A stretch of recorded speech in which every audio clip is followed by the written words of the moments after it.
For several years, the AOR1 combat uniform has been a prized possession between Navy SEALs and collectors alike. However, our community has been plagued with a problem. With the prices of Crye Precision AOR1 combat uniforms fetching up to several thousands of dollars for a single set, collectors have sought for a more reasonable priced alternative. Futile attempts have been made at producing these pieces, but all have either fallen short or have not been readily available until now.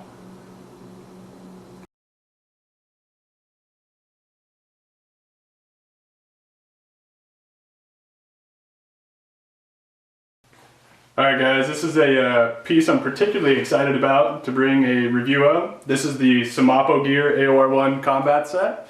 It is a faithful reproduction of the Crye Precision AOR1 combat set.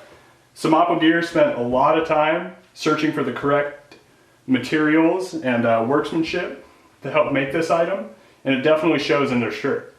So let's go ahead and go over the features of the shirt. You have your zipper, you have your mandarin collar, you have your arm pockets, just like Crye. You have your elbow pad pockets. Your shirt bodies, of course, the combat shirt type material. And then you have all identical features on the opposite arm. In addition, you do have a Velcro closure at the end of your arms. So let's go ahead and bring this a Crye Precision shirt into the mix to show you how absolutely identical these two shirts look. I do have several Crye Precision AOR1 items, and I commonly think my SEMAPO GEAR is one of them. That's how realistic it is. So now you can see the AOR1 material is absolutely identical. As I stated before, SEMAPO GEAR did spend a lot of time finding real AOR1 material, so that is definitely a plus. The shirt body material is very, very similar in design. You may see some minute color differences between the Crye Precision and the SEMAPO GEAR. However, that is because the Crye Precision shirt has been worn and washed several times. Overall, it's a very faithful reproduction of the original Crye material, and in my opinion, it is the best shirt material in a replica currently available. It looks absolutely realistic. SEMAPO GEAR even went as far as to reproducing the Crye Precision label, but in their own fashion. Yet another plus when this is sticking out of your shirt a little bit to add to the extra realism.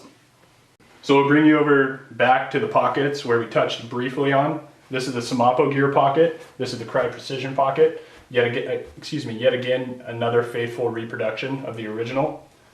We'll come over here to the sleeve where you have your Velcro closure. Yet again, almost identical to Crye Precision. Here we have both sleeves of the combat shirt. We brought this into view for you so you can compare the patterns. As I said, this is genuine AOR1 and this is Crye Precision AOR1. As you can see, patterns identical. As far as I know, this is the only readily available replica company that uses genuine AOR1 materials. If you are looking for the look of a Crye Precision combat shirt, SEMAPO GEAR is the way to go. Alright, before we wrap up the combat shirt portion of this review, I want to talk about sizing of this shirt. This is a medium SEMAPO GEAR shirt and I wear a medium Crye Precision shirt. Overall, it's a very faithful reproduction in terms of size. One area where most reproduction shirts fall short is the length of the sleeve. A lot of shirts cut them shorter for some reason, and this ends up being way too short on your arm. Another very, very important aspect of the shirt where all other companies fall short is the length of the body material. They cut it a few inches shorter, so you commonly have your shirt riding out of your pants over operations. One thing about sizing is in the chest area as well as the torso, this shirt is a little bit tighter than Crye Precision. I haven't experienced a huge difference in it to where it would be a problem. However, if you're at the top end of a medium, or if you're top end of large, etc. and so forth, you may want to order one size up. So these are the SEMAPO GEAR AOR1 combat pants that match the shirt. Just like the shirt itself, these are made with genuine AOR1 material. I also want to talk a little bit about construction because construction is very important in a pant. The stitching is fantastic. The material, of course, is genuine AOR1, like I said, so it's gonna be mil spec. The stitching's good. We have on all stress points, we have what's called bar tack stitching, which is additional stitching over the stress points. One very nice thing is we have 4-way stretch over each of the knee panels.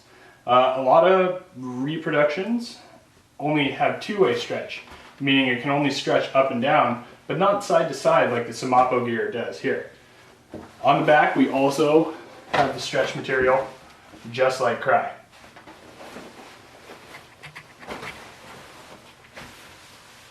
So up front, we have your Velcro closure waistband, which allows you to adjust it several inches tighter or several inches looser.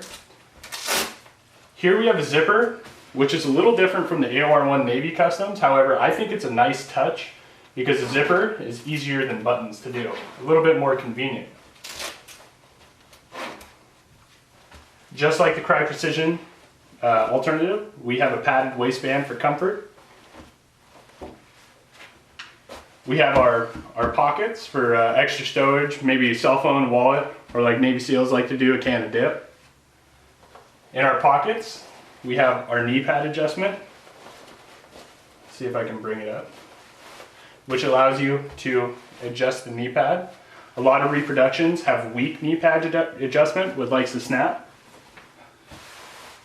We have our knee pad pockets, which, as you can see here, fit genuine Cry Precision pads. A lot of reproductions take a lot of work to be able to stretch the pads. We have our leg pockets.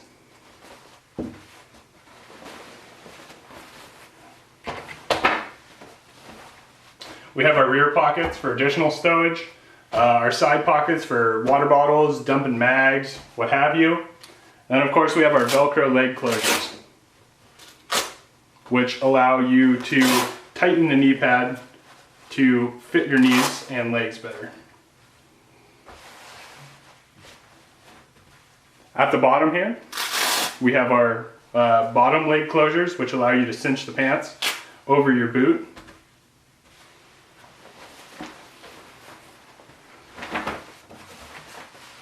So let's do a side-by-side comparison to the genuine AOR1 product.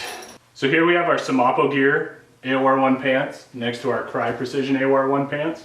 As you can see, the pants are almost identical. Please bear in mind that this pant is heavily used while this pant is brand new. There is some variation in the pattern, but like I said, that's only because these pants have been used. Once you use these pants as much as these, they will look absolutely flawless. Here we have a detail of the pocket. As you can see, identical to Cry Precision. The knee pad pocket, also very close to the original. Here we have the hip pocket, identical in replication. Pockets, belt region. We have our Velcro leg closures on both of these. We have our hip pockets up here, rear pockets, and of course our stretch material to give some flexibility when moving. All right, so now we'll talk about sizing a little bit on these, because once again, sizing is very important in a combat pant. The waist closure, this is a medium. This will probably fit about a 32 to 34 waist, somewhere around that region. We moved down a little bit, and the only problem I would say with these pants is the people with larger hips in this area, it's gonna be a bit tight. And I may suggest ordering a size up and then just using it with a belt of some sort. We'll come down here. The length of the pant is very accurate to a genuine Cry Precision regular length. With a lot of reproductions, they cut the pants probably about up here. So while it's suited for shorter people, a lot of people with the longer legs are gonna have their socks hanging out and stuff like that. So having this extra couple inches of material is a huge plus. This means the pants will fit us perfectly. Now, I wanted to make this review a bit objective, and to be completely honest, this uniform does have just a few slight inaccuracies. And like I said, I just wanted to be honest and go over them. One of the things is the elbow pad pocket. Some people might not find this a big deal. I personally don't. Another thing is that the stretch material is slightly undersized. Like again, this is just a very, very small problem. It is also missing a couple buttons here and there that go under the pocket flap. On the genuine AOR1, there's two pocket flaps right here, buttons that go under the pocket flap. However, the SEMAPO gear is lacking, but when you close the pocket, you don't see it. Not a problem in my opinion. Despite those very, very small inaccuracies, we at Development Team 6 feel the SEMAPO gear is the absolute best AOR1 combat set currently on the market. Between the AOR1 materials, the fantastic craftsmanship, and the overall quality of the uniform, this thing looks absolutely real. There's a reason why at Development Team 6, we are all dying to have this uniform. At the price well under that of a comparable Crye Precision uniform, we feel this is the only acceptable alternative. Thanks for watching, guys. Please like us on Facebook, comment, subscribe on YouTube, and most importantly, like SEMAPO gear and get their uniform. This is the best AOR1 combat set money can buy.